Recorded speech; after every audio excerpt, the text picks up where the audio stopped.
most amount of fake righteous indignation. Oh, actually, I want to hear that.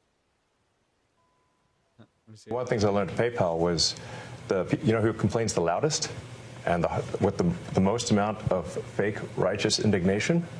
The fraudsters.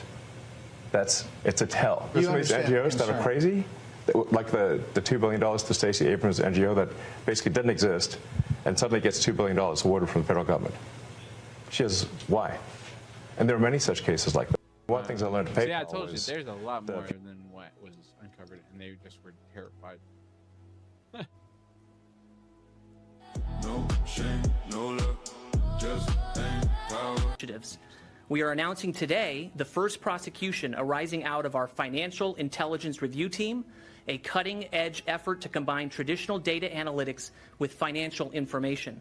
In less than 7 months after identifying a suspicious behavioral health provider in Illinois, we brought charges against a... I think we've reached a point where it will be hard to imagine that mass audiences can afford thousands of dollars to spend on a console generation. I think we will start to see radically different business models that we never expected start to come into orbit later this year. We will continue to look at new business models, I think is what...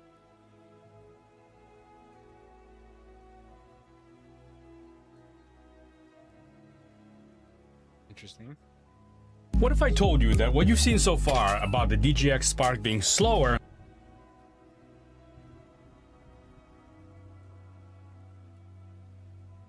FTC is going to after subscription traps. All right, that's good. We have a whole market in apps that help you cancel subscriptions to service you didn't even know you had. Isn't it weird that American consumers need help canceling their subscriptions? Trump bans FTC has brought big cases to make it easier to cancel, but today we're blah blah blah. We're doing more. Let's go. That's good news.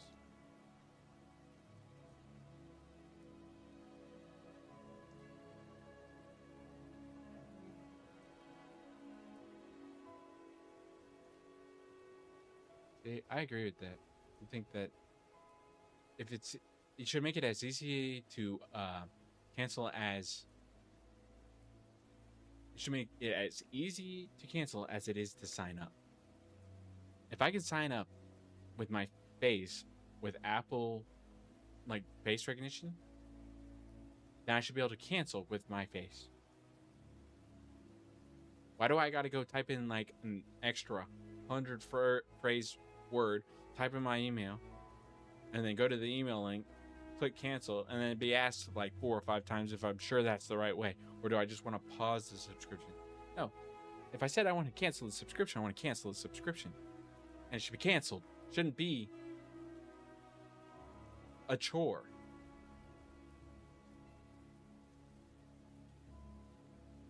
But honestly, I believe these people that sign up for these free trials and don't cancel immediately are they shouldn't be on the internet. If you get mad that you got charged because you forgot to cancel or because it was too hard to cancel, you shouldn't be on the internet. On the other hand, these companies need to make it easier. But you know the game. If you're on the internet, you need to know these things. It's just how it works. It's how it's been. Now, is that saying that it can't improve? No. But that's just how it is right now. People need to take responsibility. I don't think we need the government stepping in to everything that is going on with corporations. I think people need to take responsibility. Now, there definitely needs to be guidelines, in which there are, I believe.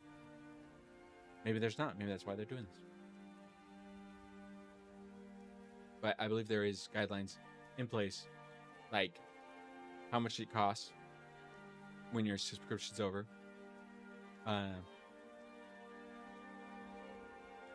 Giving people grace periods, you know. I believe that if you do forget to cancel and it's been like a day and they see that you haven't logged in, or if it's been like 2 days and they see you haven't logged in for like, you know, those 2 days, I don't think that they should be like, oh, we can't refund you your past your refund limit, or sorry, you let it lapse. I mean, most companies, I believe, anyway, the ones I've dealt with, I send them a message, hey, I forgot to cancel. It's only been 2 days. You can see I haven't logged in. I don't use it.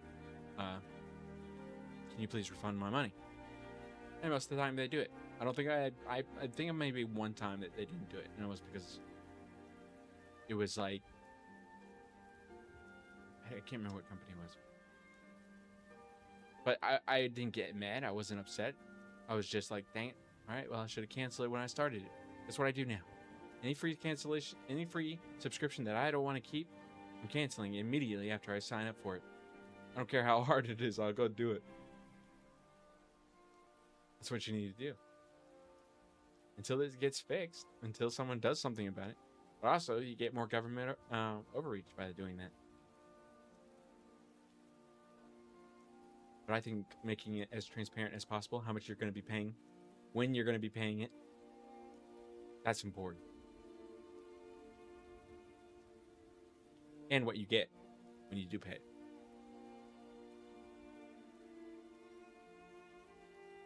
Canceling subscriptions is always a maze designed to keep you paying. Yeah, that's true. I mean, I agree with that 100%. I mean, it's the game. If you can't play the game, or if you can't take the heat, get out of the kitchen.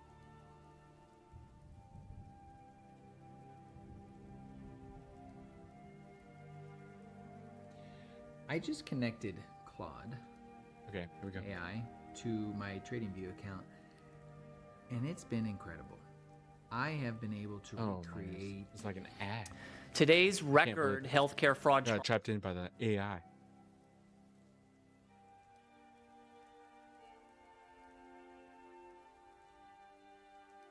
Also, I think it would be helpful if these I know you go look up this information online, and maybe they do have examples now. But in the app that you're using, let's say you're using Codex, you're using Claude, or Anthropic. In these companies like this that sell these AI tokens that you can purchase. You know, you buy what, $5 worth of tokens, $20 worth of tokens. I think they need an example sheet of how much tokens would take to do a certain task. Maybe not even just a sheet, just like an example. Like say you run 100,000 words or 100,000 code. How much is that? How much is that in tokens? Maybe they do that. Oh, that's good. I'm gonna go check this. Next token usage example.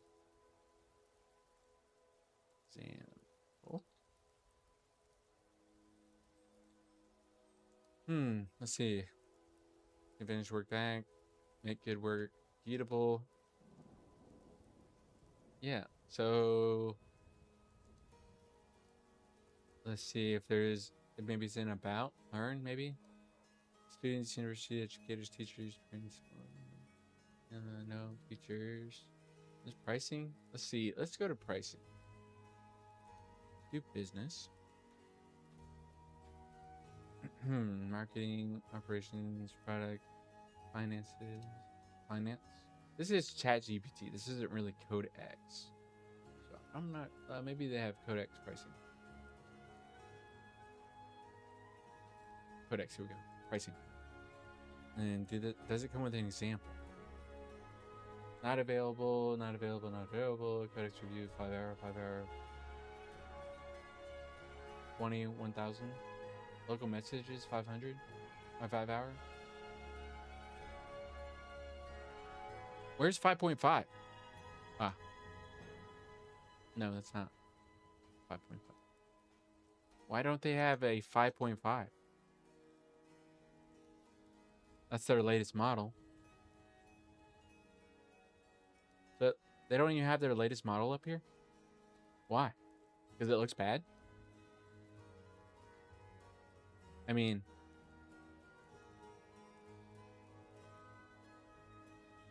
what? Usage limits for local messages and cloud tasks share 5 hour window. Additional weekly limits may apply. For enterprise/EDU users, there are no fixed rate limits. Usage scales with credits. Okay, with credits. That makes sense. Where can I see my current usage limits? Dashboard. How do credits work? Credits let you keep using codecs after hitting your plan limit. They are consumed based on the model and features you use. As of April 2nd, pricing is shifting to API style. Token rates, credits are still what you buy, but usage now depends on input cached input and output tokens consumed. Read about tokens here. Okay, I feel like this is taking way too long to figure out what is going on. Okay, so here we go. They do have like a kind of a token chart kind of thing. 1 token, 4 characters. 1 token, 3/4 of a character. Oh, sorry, of a word. Really? 1 token is 4 characters?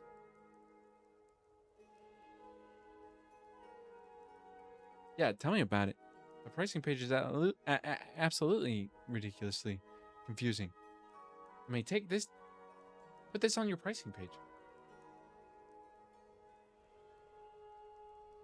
1 token, 3/4 of a word. 1,000 tokens, 75 words. Or sorry, 100 tokens, 75 words. So how much is 1 token?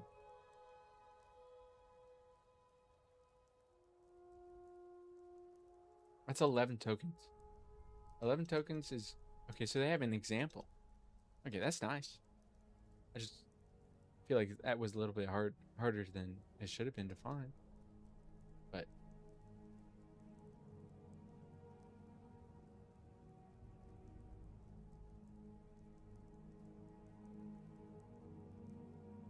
wait.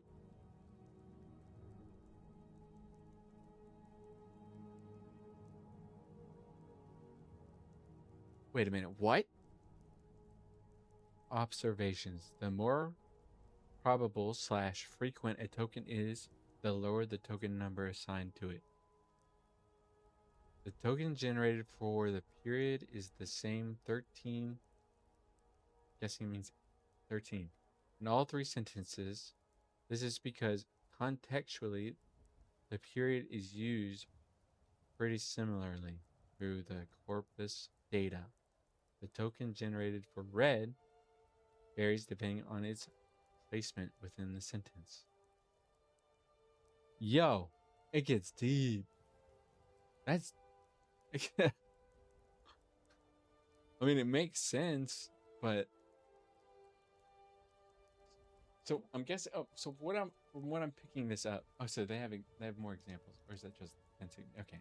Gonna take me to the examples. So the way they have it set up is to where words that are used frequently are less tokens because it don't take as much contextual space, I guess.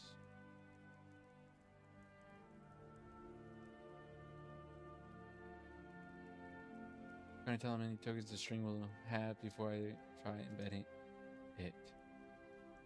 Count tokens with token. You can use tick token Python package to calculate the number of tokens string will generate. Here's a sample code snippet. Okay, that's kind of cool. So they have a way for you to be able to monitor how much token you're going to use before you run it. Yeah, that's pretty cool.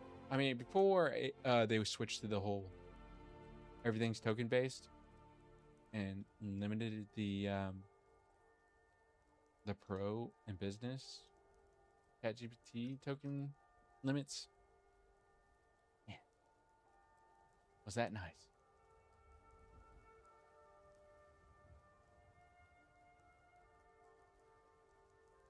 That was super nice.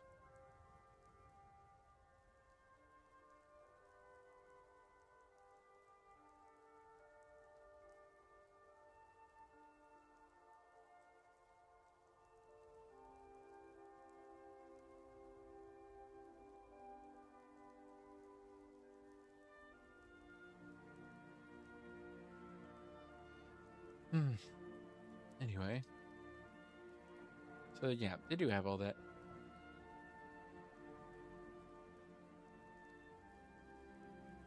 US-Iran peace deal is about to collapse. I bet the leftists are Corporations have a loving shady... it. I think it's hopefully it does collapse so they can just go ahead and finish the job. They're saying the quiet part out loud. You can't make the game keep working because we may be able to sell it back to you as a subscription later. Today we're going to be going over... This is what I'm looking They're for. saying the quiet part out loud. You can't make the game keep working because we may be able to sell it back to you as a subscription later. Today we're going to be going over something that was released by the ESA, otherwise known as the Entertainment Software Association, about the Stop Killing Games bill that was introduced in the state of California. I think that this bill is very reasonable as it's currently written, and I think it's fair to the gaming industry. They created this problem for themselves. There was an entire community of people that were happy to make sure that games continued working after support was ended. The problem is that that was considered hacking because the games have digital rights management and digital locks. And as I talk about with Section 1201 of the DMCA, this makes breaking a digital lock illegal, even if it's just so that you can repair or get back access to what you bought and paid for.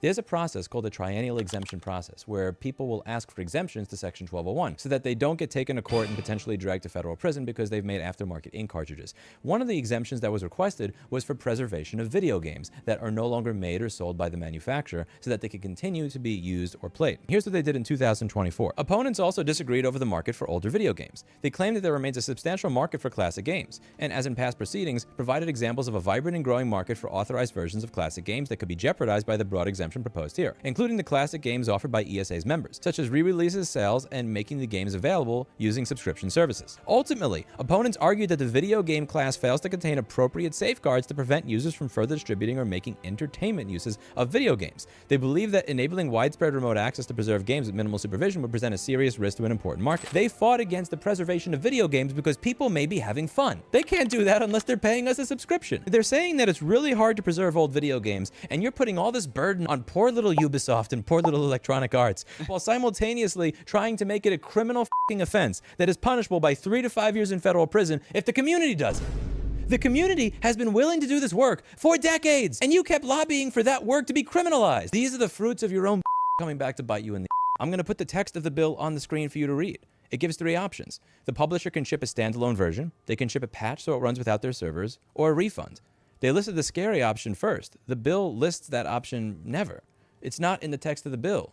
Show me where that's in the text of the bill. The companies that are making games that get killed are Electronic Arts, Sony, Ubisoft. They're not 10-person game shops. For the most part, the companies that are pulling this type of where they sell you a game and it's a sale, it's a purchase, it was sold to you and then it stops working, these are not 10-person game companies. They are using the little mom and pop video game developer as a shield to protect Sony and Ubisoft and Electronic Arts and all these other companies from doing this type of up shit. You need to physically show up, you need to email them not just once, you need to not call them just once or twice, but over and over again to let them know that the ESA is full of shit and that you're not having it anymore. Make sure that we win, not the people that think it should be a crime to make old video games work. Because if you make old video games work, then, well, we may not be able to sell it back to you as a subscription. I hope you learned something. See you in the next video.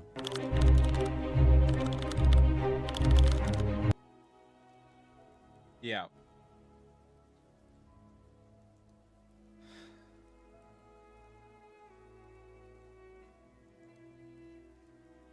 Yeah, well, I mean, he's been advocating for this kind of stuff a long time. Right to repair is his kind of thing. And I feel like this falls under the same category just because it's something that people want to take away. Big corporations want to take, products that you pay for and you can't fix them pretty much, basically. You can't develop for them yourself or for a community, or you can't have a community that supports it, that game.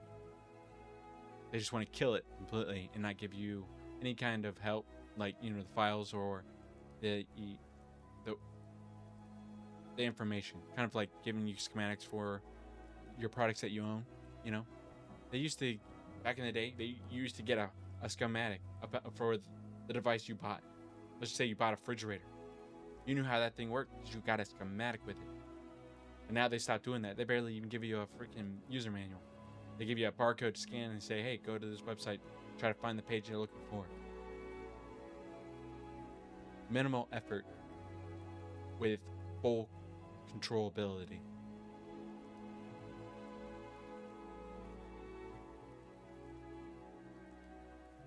And no, I don't think every developer should be forced to run servers forever. No, they definitely shouldn't be forced to run servers forever.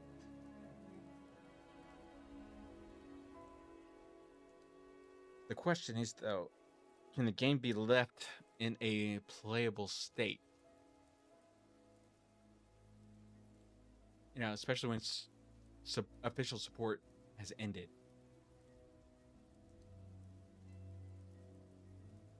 So,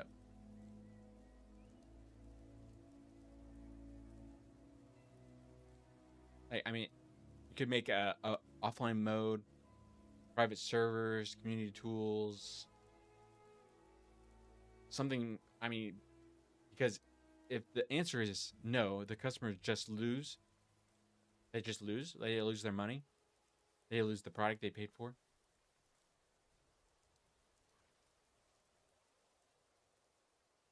Then, I mean, they need to stop pretending they bought anything. I mean, make it a subscription. But nobody wants that. They don't even want that.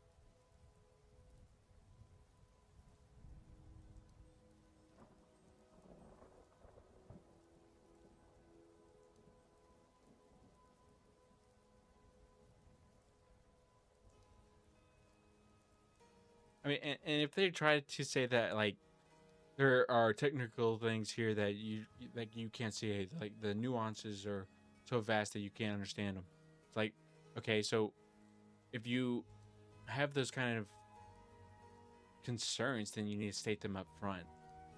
Like licensed music, anti-cheat, back-end systems, security risks, multiple ecosystems. I mean, a game's built entirely around server logic can be hard to preserve. And then they need to disclose that up front. If the game has... how am I trying to say this? The game has an expiration date. Say that. If I'm only buying temporary access, put that in the normal personal language, you know? Put that in normal person language. You know, before I go buy the game, before anybody goes buy the game, before people waste their money. They do that intentionally so that they don't have to, so that people don't know those things prior to when they release the game, because that would obviously kill sales. That would cut into their margins, their market, and they spend thousands and millions of dollars on these games just because, and they have to sell it. If they don't sell it and they don't do well, they get shut down. They go out of business.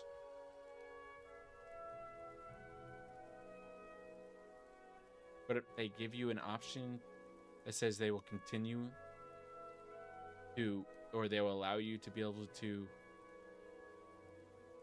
give you the game, like you actually bought it, and be able to manipulate it and be able to, you know, have other people manipulate it and support the servers and connect it to an online, even if it's offline, or make it a single player game.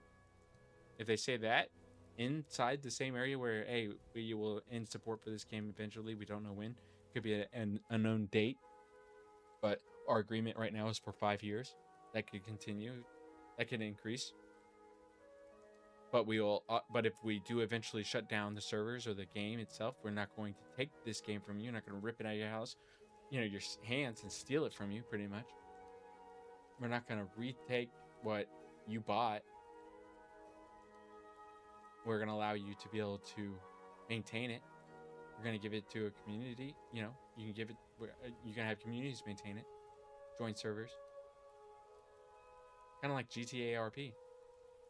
But apparently, I believe that got bought. But they're maintaining it. Obviously, it's a popular game. But yeah, that's what I think. Definitely should say that up front. But that would kill sales. But they could also put it in the same area as, hey, we're going to let you continue the support for this game on your own. We just won't support it ourselves. Obviously, we don't expect that. That would be ridiculous. That would be ridiculous because you don't expect a manufacturer to fix your product for the remaining of its life. It has a warranty period. It's 1 year. After that, you have to pay for any repairs that you have to make.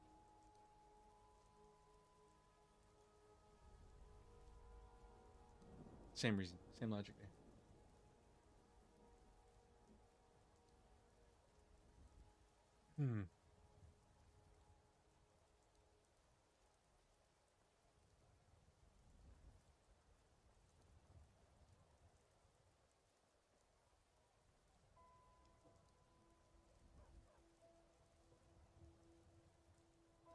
One of the things I learned at PayPal was the